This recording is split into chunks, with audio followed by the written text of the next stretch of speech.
limited. We'll come to the other part. Let's take a Google's car vision. You have this self-driving cars, right?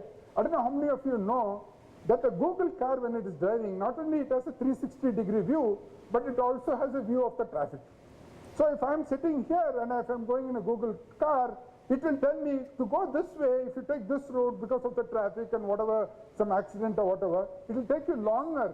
So you may want to go this route. It's able to reroute me in a much better way. Why? Google is able to see 5 roads ahead, and that is vision. We talk about machine vision. We don't talk about machine eyesight. Machine vision meaning that you're able to see beyond. That is the goal. You should design technology that could do things that I cannot do, because you're doing argumentation. You've got to talk about argumenting the reality.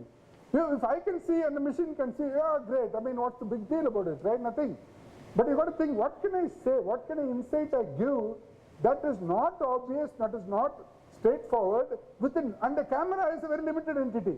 If I had a camera in my Google car, what am I going to see? Same thing. But if I can see 5 streets ahead, that's useful. That is what you should be targeting. That's the kind of thing that you need to think about. When you talk about AR, VR, everything, you need to think about what is vision itself. What is it you're trying to show? If you start designing that way, you will see. Going back, even that is not required, right? If you know, why I'm showing Varaha Avataram is that those days, ancient sages, this is like the 4th avatar, right? That time they knew that the earth was round, which, the modern science discovered like 200 years back or something like that, right? Okay, so we knew. On those times, sages were sitting here. They never went outside the earth or anything like that, but they could see the kind of vision that they had. It has an entirely different meaning when you talk about vision. Okay, it has an entirely different meaning, and I just want to throw some thoughts at you to think in a different way. Okay, that's my objective. Okay, so I'm not, so it's different. Okay, coming back. So augmented reality is reality plus additional information. So please get that into your head. So when you're designing something, you need to think about this as not as a sight, it as a vision. What can you argument? What can you argument that is not so obvious? And what can you argument which need not have anything to do with eyesight? Okay, it's got nothing to do with eyesight. So that's what you need to think about, right? So let's pause for a minute before I come to the next session, and I will tell you what we have done so far. So we talked about vision as a whole, which is a different level compared to what we talk about from a seeing. Then we talked about there's no need for an eye or a camera or any such thing. Okay, so there's no need. If I have, let's say ultrasonic sensors in my eye frame right now, and my ultrasonic sensors can be made to see whether I have an obstacle or not. So I can walk just like a bat. Let's say I have like a bat, right? I can walk, find out what's going on. Bat can see colors. Okay, if they say Jupiter is brown, just dark down there. How do you think they say this is brown? Jupiter is made of argon. 5 meters deep inside Jupiter is made out of, some material or whatever.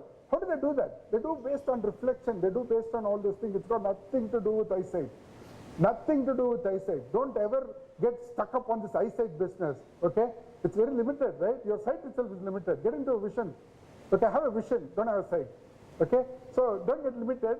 So then you don't need that. If I design virtual reality, you don't need these big clunky glasses. All you need is, you don't need any sensors here. You just need an ID. If I have an ID and you know what you have to show, everything can be done the other side. You don't need big cameras now. Okay, so don't get stuck up on this big camera, clunky things now. Okay, and that's what the IoT is going to give you. IoT is going to give you that ID so that this person, I need to show this. So you're going to get that. And then our target is mind and not the eyesight. That's what it is. Yeah, so the core success from another aspect is, historically, products have been successful when a product piggybacked on something else. And that's another concept I'll talk about, which is what I'll talk about, the design for the future of VR itself. So what it is, we'll talk about convergence as a concept. So let me talk about a convergence that all of you know, and then I'll talk about the coming convergence. The convergence that you all know is, there was a cell phone, there was a pager. I don't know how many people here knew about pagers, where you could send like an SMS, right? You send a text, they had a device that they could do. Then you had these PDAs, Newtons, okay, all sorts of PDA material that you had. Obviously there was a personal computer. All these different types of devices converged into a mobile phone.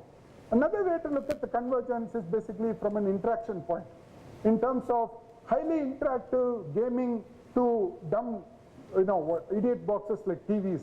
They all converged into the mobile devices. This is another way of looking at the convergence. Now, I'm going to talk about another type of convergence. Always, as I said, for something to take off, if you piggyback on something already working, it's much better. So let us talk about the cameras, for example. The reason that so many digital cameras are there today is only because of the mobile phone. And the mobile phone is the most useful entity, and cameras are piggybacked on it. And it has become the second most useful entity in the whatever it is, right? Yeah. So that's what it is. So this is what is happening in terms of the convergence. Now, I'll talk about the convergence of robotics and basically smartphones, and that's going to be the next wave. Robotics is already a fairly mature field, and I'll just go over some of the features. But there are many things that are common between, so this basically talks about how much of it is hardware, how much of it is done in software. And the same way, there are some other attributes that are there that are very unique to mobile phones. So mobile phones have things like, I'm sorry, this is the robotics, right? So that is a mobile phone. The previous one was the mobile phone, this is the robotics. So robotics has got an actuation. It can actually move. A mobile phone cannot move.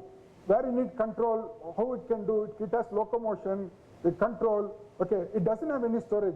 Most of the robotics today are basically industrial robots that don't have any storage and all that, right? Now, if you look at a convergence, there are things that are common, then there are things that are unique. And that is where it will become. The convergence, basically, even within a AR, VR, is it's going to take some elements of an existing technology, and it's going to piggyback on it. If you have a new device, like I'm going to put a new VR glass, it will take a long time for it to get, because very rarely people, I know people, my daughter refuses to wear glasses saying she doesn't look good. She's 6 years old, okay? So imagine I'm having her wear a huge VR glass. It's not going to happen. So it has to piggyback on other things. If it's going to piggyback on other things like mobile or glasses or watch or a button, all you're going to do is give me an ID. Okay, you split the thing, give me an ID, or you're going to put some sensor, but it's got nothing to do with the eye. But the reality you're going to create different is based on what is going to happen here, who it is, what it is. So that's what we're going to split, right? So coming back, so these are things that we're trying to work on in retail, like what has been the hotspot within the store of people working, how has been the emotion, we capture the emotion, how they reacted to the product pricing, when you had a different pricing of the same product on a different day, what is the route map? This is basically a network kind of an analytics that we do. Okay, so this is basically a hotspot. What did they see? How much did they like it? Emotional capture from a retail perspective of the shops, right? So that's the kind of thing that we talked about. So coming back, so let me tell you two things that I have in mind that I want to leave some thoughts with you. One is, as we become more and more connected, you have more and more routes. If you are connected to 50 websites, I'm connected to 50 websites, I will probably take 5, you will take another 5. But if we both had only 5, okay, probability of us seeing the same thing becomes lower. So the more connected you are, we are going to go back to history where more diverse we become.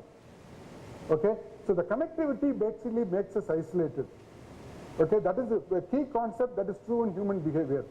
Right? When we were all in village, nothing was there. There used to be a different kind of a relationship. But when we all came to cities, everybody had every amount of options. The human relationship, you choose who you want. You're not stuck with the next person. Okay? So the more connected the networks become, the more diverse people will become. So you have to start modeling for what we call as a segment of one. We talk about a clustering segment of one. We talk about that kind of a modeling.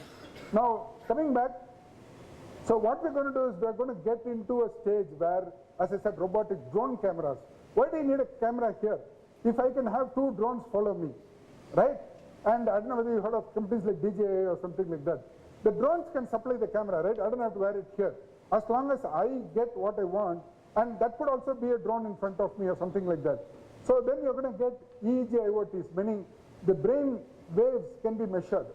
And you don't need to, if you keep it placement here, you can imagine having IoTs that measures brain waves. I can find out whether you're really happy or sad or you're sleepy and I'm boring you or whatever that may be. Okay, not that I want to know. I hope that you're all happy and I'll just close my eyes and walk away. So I'm going to get those kind of cameras. So that's what it is. So thanks for giving me an opportunity. We'll take questions.